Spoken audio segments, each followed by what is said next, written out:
Bonjour à tous, avant de commencer, permettez-moi de vous adresser tous mes vœux au nom de toute l'équipe de Channel News, donc tous mes vœux pour 2021. Nous vous souhaitons bien sûr d'excellentes choses pour les 12 prochains mois. Merci d'être avec nous aujourd'hui pour ce premier webinaire de l'année consacré à la place des revendeurs dans la transformation numérique des entreprises.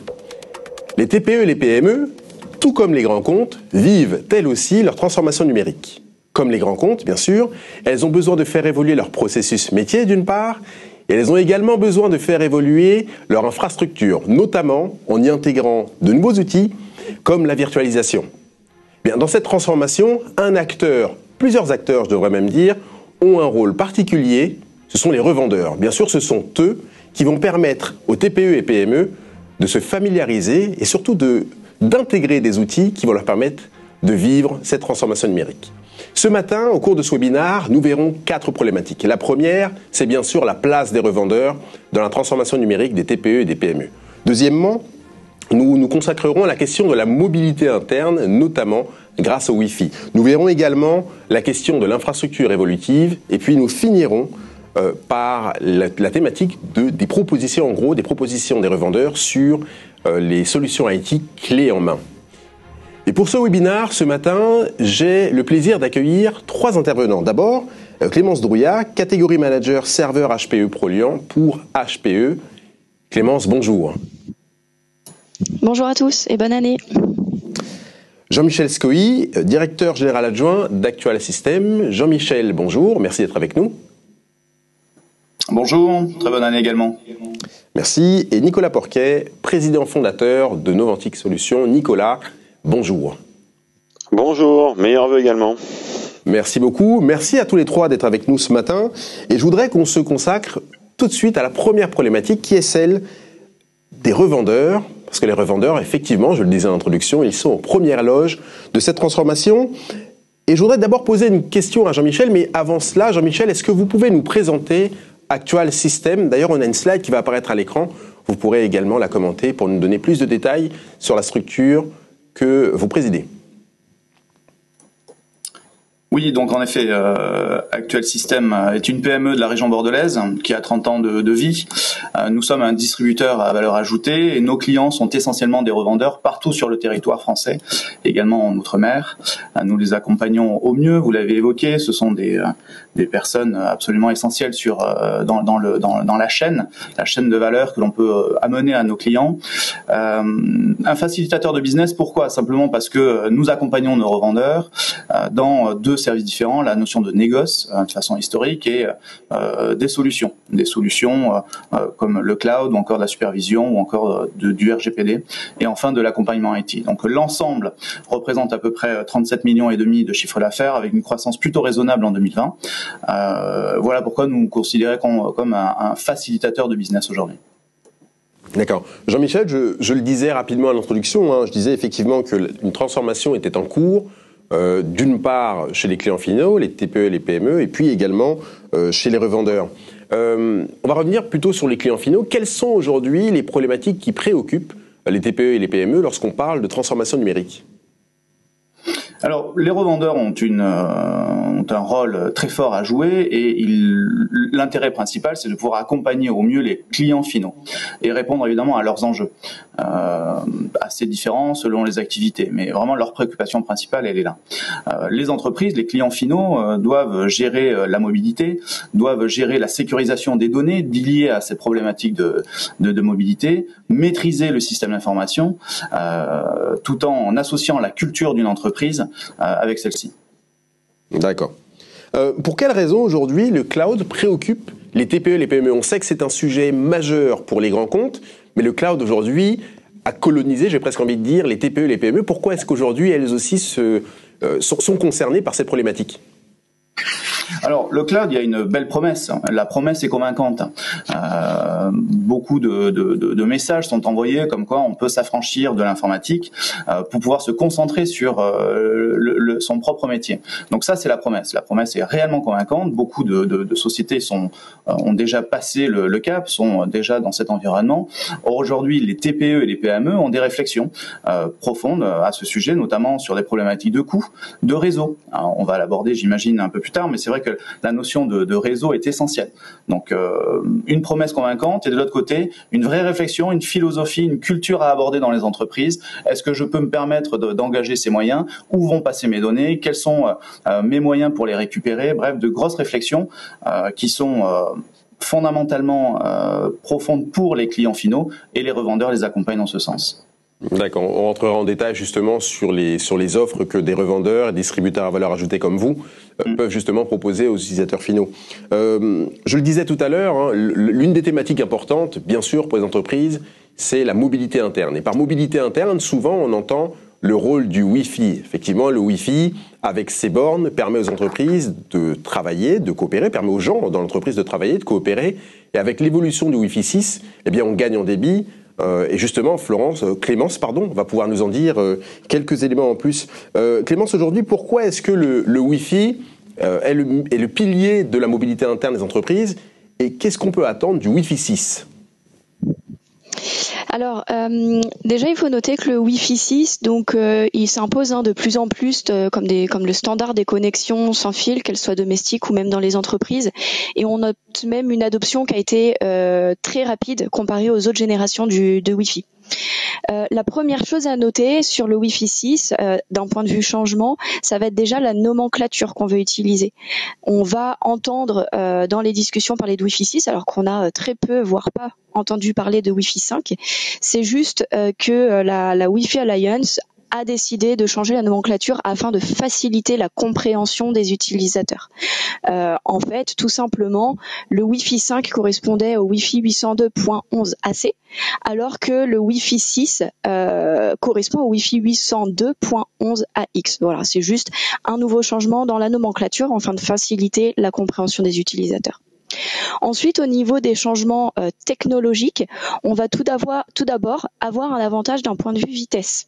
Le débit qu'on va pouvoir atteindre avec le Wi-Fi 6, il est de 10 gigabits par seconde. Donc la rapidité moyenne des connexions, en gros, elle va être boostée avec cette nouvelle norme d'environ 40%.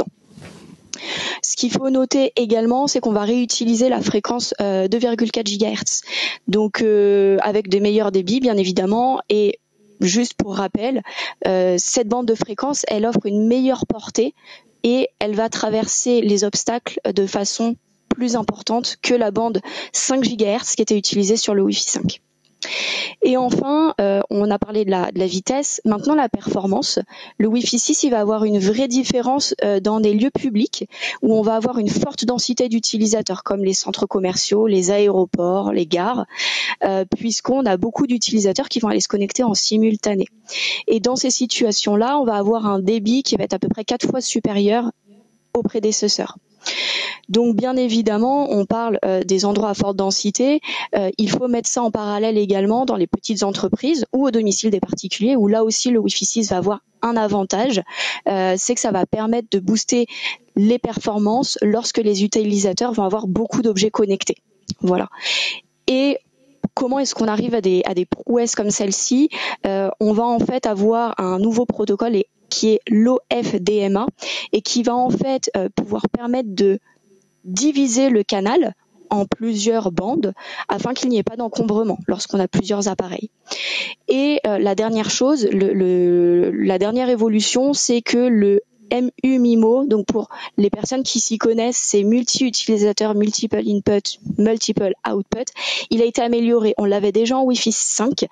En revanche, on y a apporté des améliorations pour pouvoir permettre des communications entre les routeurs et les appareils qui sont beaucoup plus performantes.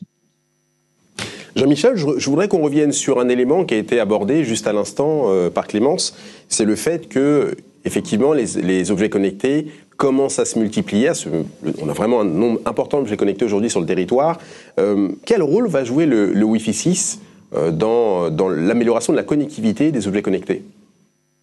Alors en effet, de plus en plus d'objets connectés dans les entreprises. C'est d'ailleurs un des enjeux majeurs des DSI. C'est comment est-ce qu'ils peuvent arriver à le gérer au mieux. Donc cette nouvelle technologie va leur permettre d'utiliser, de pouvoir les gérer au mieux. Le Wi-Fi 6 amène de l'intelligence et permet justement à ces objets connectés d'être minimisés dans leur autonomie. D'accord. Un cas d'usage maintenant avec Nicolas. Vous avez travaillé il y a quelques temps avec une pépinière sur le déploiement d'un réseau Wi-Fi. Qu'est-ce que vous pouvez nous en dire? Comment est-ce que vous avez travaillé sur ce projet? Oui, en effet, on a travaillé sur la mise en place d'un réseau Wi-Fi dans une pépinière d'entreprise spécialisée dans le milieu viticole sur la région bordelaise. Nous avons tout d'abord effectué un audit sur site pour relever les informations nécessaires afin de qualifier au mieux le matériel pour trouver du matériel adapté. Et nous avons aussi effectué une réunion avec le client pour identifier les besoins du client. Le client souhaitait d'abord une qualité de service pour une centaine d'équipements. Comme on vient de le dire, aujourd'hui il y a de plus en plus d'équipements connectés sur des réseaux, à savoir des ordinateurs portables, des smartphones, des tablettes.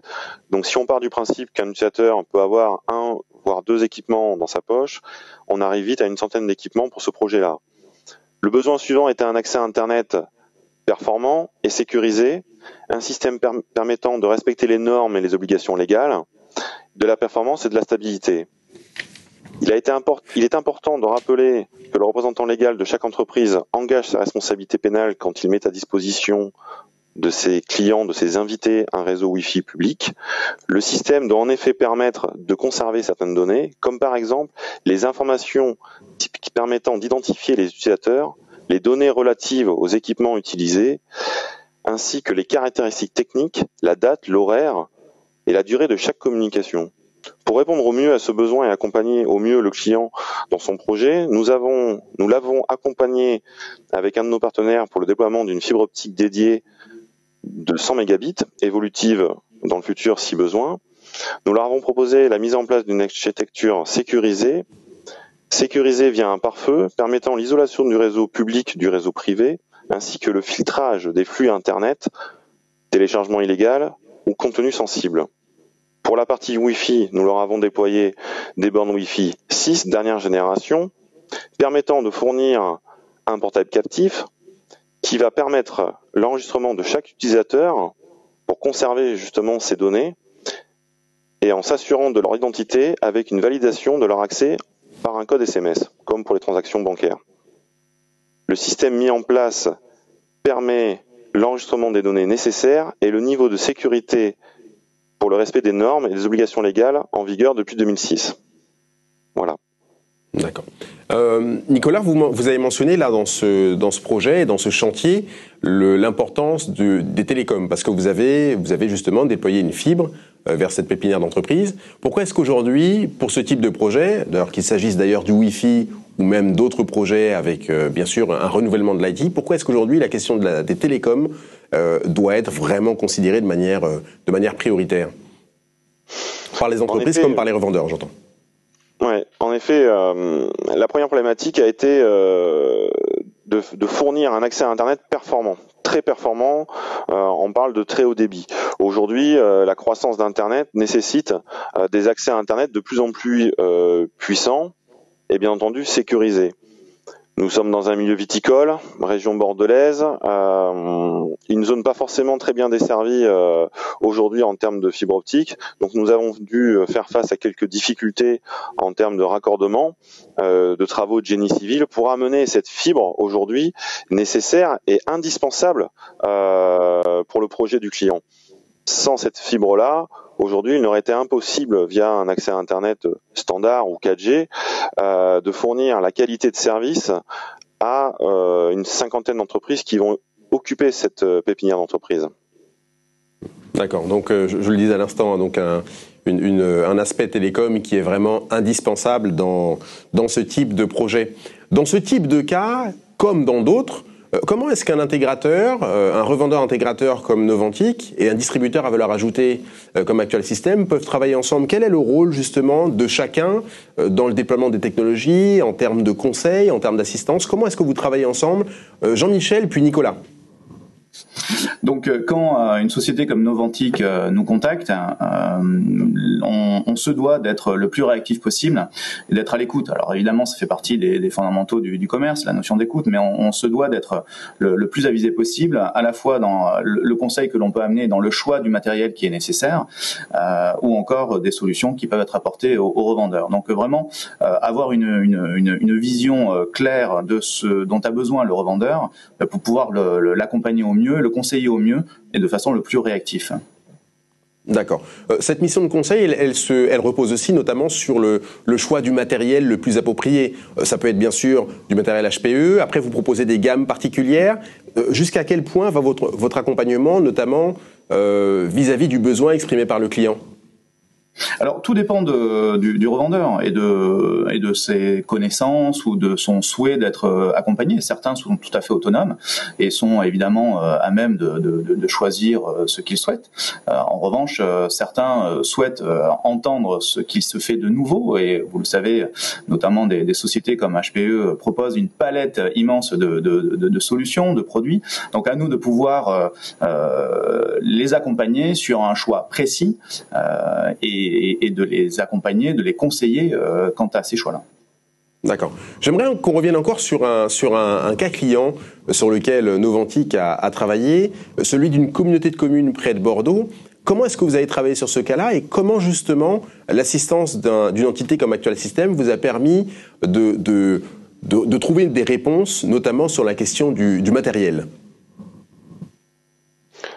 Oui, en effet, on accompagne une communauté de communes près de la région bordelaise, qui regroupe à peu près une quarantaine de communes depuis 5 ans maintenant.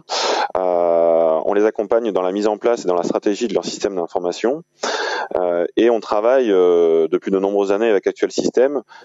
Donc à chaque fois qu'on a un nouveau projet, un nouveau besoin, qu'on fait évoluer leur architecture, on s'appuie sur Actual Systems justement pour le choix du matériel, l'optimisation de cette infrastructure qui est indispensable, car le matériel est la base de tout système d'information.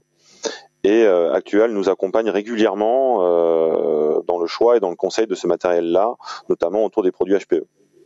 D'accord. Cet accompagnement, il vous permet notamment de gagner du temps. On imagine que dans une période comme celle qu'on connaît aujourd'hui, où des collectivités d'une part et des entreprises ont dû basculer quasi du jour au lendemain en mode télétravail, j'imagine qu'un accompagnement comme celui-ci, un conseil sur les technologies comme sur les équipements, peut être particulièrement riche pour vous, pour justement déployer très rapidement les solutions, Nicolas. Oui, cet accompagnement est en effet très important et vital, car nous sommes une petite entreprise de prestation de services informatiques, très occupée actuellement forcément via cette crise sanitaire-là, et je dirais le partenariat et ce travail collégial avec Actual Systems aujourd'hui nous apporte vraiment du confort, de la réactivité auprès de nos clients.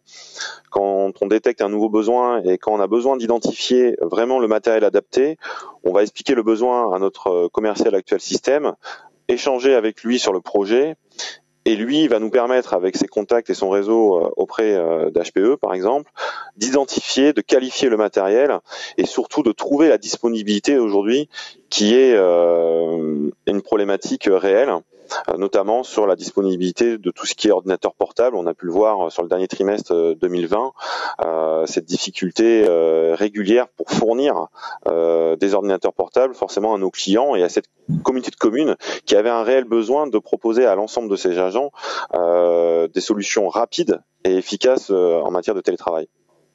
D'accord. L'un des éléments importants de cette transformation, je le disais en introduction, c'est également le fait que l'infrastructure, elle soit évolutive, elle soit capable de changer rapidement et surtout de monter en capacité suivant les besoins exprimés par les utilisateurs finaux. Pourquoi est-ce qu'aujourd'hui les revendeurs doivent-ils proposer des solutions évolutives, Clémence? Quels sont les aspects, les particularités justement de ces infrastructures évolutives que peuvent et doivent presque, j'ai envie de dire, déployer les TPE, les PME pour être compétitives et pour être agiles? Ouais, donc en effet, l'évolutivité est très importante, comme vous l'avez dit, c'est la capacité de pouvoir s'adapter en toutes circonstances et évoluer facilement. Donc, lorsqu'une entreprise a une activité qui est en croissance, elle doit s'adapter, mais de manière progressive afin d'éviter des problématiques en fait qui seraient liées à une transition un petit peu trop brutale. Donc là, je rejoins complètement ce que disait Jean-Michel tout à l'heure lorsqu'il parlait de l'écoute. Quand on propose une infrastructure à un client, il est très important de l'écouter, déjà pour comprendre sa problématique, percevoir les besoins actuels, mais surtout percevoir les besoins futurs. Et donc, c'est là qu'il y a une vraie valeur ajoutée quand on va prescrire une solution à un client, c'est de savoir percevoir ses besoins futurs et de proposer une infrastructure qui pourra évoluer dans le temps. Donc, bien évidemment, une fois que le besoin est identifié, on va avoir le choix d'une grande palette de produits chez HPE, notamment la partie serveur, puisque le portefeuille est composé de serveurs de tailles différentes. On part du petit serveur au très gros serveur, et en fait, ils laissent tous la possibilité d'ajouter des composants au fur et à mesure des besoins. Par exemple, si le choix se dirige vers une tour ML350, normalement bien connue des revendeurs qui nous écoutent, c'est un serveur qui peut accueillir 2 processeurs. On peut commencer avec un processeur et ensuite ajouter le deuxième processeur au fur et à mesure des besoins croissants en termes de calcul. De même pour la partie stockage, ce ML350 peut accueillir jusqu'à 24 disques petits facteurs de forme. On commence par une dizaine par exemple et on peut les ajouter au fur et à mesure sans problème. Voilà, il faut vraiment faire attention aux besoins du client au fur et à mesure de son évolution. D'accord. Mettons que ce ML350, on a mis les 24 disques à l'intérieur et l'entreprise, parce qu'elle a une activité qui a beaucoup évolué dans les dernières semaines, dans les derniers mois, elle a un besoin en stockage qui est encore plus évolué. Dans ce cas-là, il faut savoir qu'il y a une possibilité d'extension du stockage, même en externe, vers des étagères de disques sans intelligente, donc on étend le stockage en externe, ou alors vers des baies de stockage qui là intègrent des intelligences et des fonctionnalités qui vont permettre de sécuriser la donnée et de la backuper, de la sauvegarder correctement. Donc ça, je dirais, c'est l'évolutivité d'un point de vue matériel. Ensuite, on a l'évolutivité qui va être aidée par tous les logiciels. En introduction, vous avez mentionné l'importance de la virtualisation. Oui, tous les serveurs qu'on propose sont éligibles à la virtualisation. Je pense que Nicolas en parlera un petit peu plus tout à l'heure, mais c'est très important lorsqu'il s'agit d'évolutivité. Donc, on peut virtualiser des serveurs physiques. Ce qu'il faut savoir, c'est qu'on peut également virtualiser du stockage grâce à des logiciels de nos partenaires technologiques. Et donc, toute cette virtualisation, elle est indispensable dans des cas de migration, par exemple, puisqu'on va pouvoir déplacer des données sans interruption de service. Et enfin, le troisième volet important, c'est le cloud. On en a parlé un petit peu tout à l'heure. Il est possible qu'une entreprise veuille aller s'étendre dans le cloud pour X ou Y raison. Et ça, c'est faisable, tout simplement en utilisant un système d'exploitation Windows Server qui va permettre d'aller étendre les fonctionnalités vers des services Azure. Par exemple, on va pouvoir aller avoir des sauvegardes sur site, mais également certaines sauvegardes dans le cloud avec Azure Backup. Donc, il est de notre devoir de pouvoir conseiller les clients de manière simple, transparente. Attention, tout n'est pas tout blanc avec le cloud. Il faut faire bien attention à l'infrastructure du client. On n'a pas envie qu'il ait ses applications critiques dans le cloud s'il a une bande passante qui est un petit peu limitée. Et également, ouvrir les yeux aux clients sur certains coûts cachés qui peuvent apparaître lorsqu'on se dirige vers ce type de solution. D'accord. Clémence vient de donner un aperçu relativement large des potentialités technologiques proposées notamment dans la gamme d'HPE, mais au-delà de ça, vraiment des grandes potentialités technologiques qui sont apportées donc des TPE et des PME. Jean-Michel et Nicolas, comment est-ce qu'aujourd'hui on construit le bon cocktail technologique pour les entreprises? Comment est-ce qu'on leur propose, notamment en puissance de calcul et en stockage, et comment est-ce qu'on compose le bon dimensionnement, j'ai envie de dire, la bonne dimension de l'infrastructure pour ces entreprises? Jean-Michel, puis Nicolas. Alors, je vais vous donner un cas concret d'une situation avec un de nos clients qui est arrivé avec un cahier des charges d'un de ses clients final qui, en l'occurrence, est une PME dans le domaine agricole, industriel, et qui a de vrais soucis de PRA. Donc, lors du renouvellement du serveur, il a été question de pouvoir identifier la taille des besoins. Donc c'est ce que nous avons fait avec notre client, et on a pu lui proposer une solution qui convenait à la fois au budget du client évidemment et à ses problématiques de réseau. Donc une évolutivité de l'infra. Donc on est passé d'un ML, vous voyez, c'est une petite PME, vers un DL, là aussi avec une couche de virtualisation pour répondre à ces problématiques-là. Donc encore une fois, de l'écoute et du conseil de notre part, avec une proposition de valeur. D'accord. Nicolas, cet aspect évolutif, il est très important parce que il faut permettre aux entreprises d'avoir la capacité de se projeter. Justement, comment est-ce qu'on inclut ce facteur-là? Parce qu'une entreprise ne peut pas dépenser, et notamment les TPE et PME, ne peuvent pas dépenser des sommes des plusieurs dizaines de milliers d'euros, parce que sur leur compte, ça pèse, effectivement, ce sont des investissements qui sont importants. Comment justement vous vous assurez que lorsqu'elles dépensent de l'argent, eh bien, ça se fasse en bonne logique et que justement l'infrastructure puisse leur permettre, je dirais vulgairement, de voir venir? Oui, en effet, tout d'abord, on accompagne le client de manière très régulière. On fait des points réguliers avec lui sur les besoins et l'évolution de l'entreprise, surtout au départ de la mise en place ou de la mise à jour d'un système d'information, de l'infrastructure du système d'information, pour en connaître un peu mieux sur ses projets d'avenir. Si par exemple il a des projets de croissance, des projets de rachat d'entreprise, des projets de recrutement qui vont forcément avoir un impact sur le système d'information, ou des projets aussi d'acquisition de nouveaux logiciels qui vont avoir des prérequis qui auront aussi un impact sur l'infrastructure du système d'information. Donc comme l'a dit Jean-Michel à l'instant, il est important de bien définir ce besoin, ce cahier des charges, pour valider un matériel qui va pouvoir avoir une durée de vie de 3-5 ans minimum et qui va pouvoir, pendant toute cette durée de vie-là, évoluer et s'adapter en fonction de l'évolution de l'entreprise. Si par exemple l'entreprise recrute des nouveaux collaborateurs, elle va avoir besoin de puissance supplémentaire, donc il faut que le matériel, on puisse ajouter de la ressource matérielle dedans, comme des disques durs, de la mémoire ou encore du processeur. Un point très important, c'est que la base pour moi d'un système évolutif, c'est le matériel et la première couche système qui va être la virtualisation. Aujourd'hui, il est indispensable que chaque entreprise, au moment où elle investit dans son système informatique, pose dès le départ un hyperviseur permettant de faire de la virtualisation pour pouvoir s'assurer, je dirais, d'avoir un système qui va permettre d'évoluer sur les années à venir et de s'adapter aux besoins de l'entreprise pour aller vers, au fur et à mesure, la mise en place de plans de reprise d'activité, des PRA, ou des plans de continuité d'activité, ce que permet la virtualisation aujourd'hui. D'accord.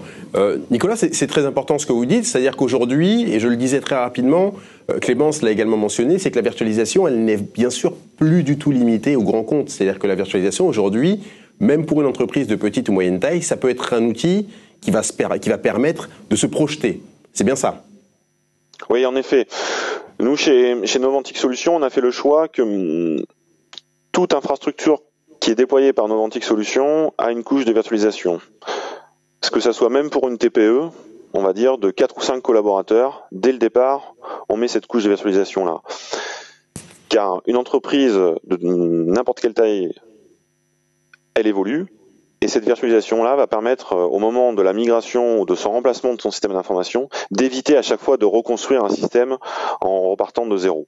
On va pouvoir, comme l'a dit Clémence tout à l'heure, déplacer les machines virtuelles de l'ancien serveur vers le nouveau et par conséquent limiter les coûts et optimiser les budgets de l'entreprise. D'accord, merci. Je vous propose maintenant de basculer sur la quatrième et dernière partie de ce webinaire qui porte sur le fait que les revendeurs peuvent proposer aux utilisateurs finaux aujourd'hui des solutions IT prêtes à l'usage. Clémence, aujourd'hui, pourquoi est-ce que technologiquement, il peut être intéressant, d'une part pour le revendeur et aussi bien sûr pour les utilisateurs finaux, d'avoir des solutions faciles à déployer, aisées à déployer et surtout packagées? La réponse très simple et très rapide, c'est le gain de temps. En effet, on a sorti là sur les derniers mois des solutions. Et ces solutions, c'est quoi? Ça va être des configurations, une multitude de configurations qui vont répondre à 8 grands besoins clients, TPE, PME et agences. Et donc, en fonction des besoins clients, justement, des configurations ont été testées et certifiées en usine. Elles sont censées répondre à une majorité des besoins clients finaux. On a une solution, par exemple, qui est la solution bureau clé en main, qui répond à un des 8 grands besoins. Et cette solution-là, elle est destinée aux petits bureaux, aux agences qui se lancent, entre guillemets, et qui partent de zéro. Et ces entreprises-là, elles ont besoin d'une infrastructure un peu plus robuste que juste de la bureautique, et elles ont aussi besoin d'un Wi-Fi rapide et fiable. Donc en général, dans ce cas de figure, on va aller démarcher plusieurs fournisseurs. Ça peut prendre du temps. Ce qu'il faut savoir avec HPE, on a de la chance d'avoir un portefeuille très large, et on a des solutions qui vont justement packager la partie calcul et la partie Wi-Fi. C'est le cas de ces solutions bureau clé en main. Donc cette solution qui répond à un grand besoin, elle existe en 3 configurations différentes en fonction des besoins du client. On peut partir d'un tout petit microserveur jusqu'à un DL20 en passant par un ML30, donc une gamme ProLiant dans lesquelles on a ajouté les options qui vont bien. Les options à chaque fois elles sont choisies de façon très minutieuse. Elles sont là pour une réelle raison. Pour par exemple une solution qui va nécessiter d'héberger des charges de travail sur la base de données, on va mettre des processeurs avec beaucoup de fréquences et peu de cœur, parce que ça a un intérêt financier derrière. Voilà, ces solutions, elles sont construites de manière intelligente. Et en plus, donc pour revenir sur la solution bureau clé en main, on a la partie calcul et la partie réseau. Sur la partie réseau, il faut savoir qu'on a une gamme dédiée TPE, PME. C'est des bornes et des switches qui proviennent de la gamme Aruba et qui sont nommés Instanton. Et donc dans ces solutions-là en particulier, on va proposer des bornes AP12, AP15, des switches 1930 qui fonctionnent tous très bien ensemble. Donc bien évidemment, l'intérêt principal, c'est d'avoir une seule relation commerciale à gérer lorsqu'il y a un problème sur une infrastructure, sur une partie de l'infrastructure. Il ne va pas y avoir de partie de ping-pong ou de tennis pour savoir qui doit s'occuper du support. Non, ça va être chez nous et on va tout prendre en compte. Donc ça, c'est très important. Ensuite, le deuxième gros bénéfice, c'est ces solutions, elles sont vraiment développées pour faciliter la vie des administrateurs. Le socle matériel qu'on a choisi est vraiment développé dans ce sens-là. Il y a des outils qui permettent une facilité de déploiement. On a automatisé la mise en route du serveur grâce à divers outils. Également la facilité de gestion avec des interfaces qui sont très intuitives, très faciles d'utilisation. Et pour la partie réseau, elles prennent en compte la partie borne et switch sur une seule et même interface. Et enfin, bien évidemment, la sécurité. Tous ces produits-là, même s'ils s'adressent à des TPE, PME, on a mis un accent très fort sur la sécurité de nos produits. Et en allant regarder des articles un petit peu partout, vous verrez que nos produits sont très reconnus pour leur sécurité et qu'ils sont censés être les plus sécurisés du marché. D'accord.